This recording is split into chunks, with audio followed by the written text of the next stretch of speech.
ジャングルジムですか？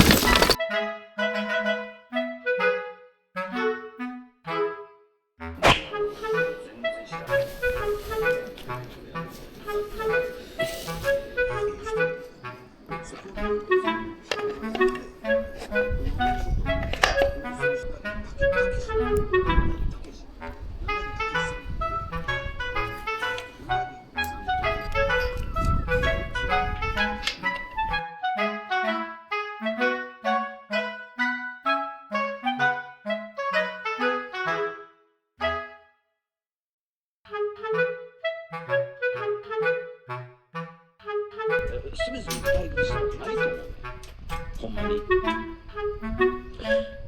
だから聞いてみてもっと言うとこの旧規制の目線でどう思ってたかみたいな聞きたなってくるけどね。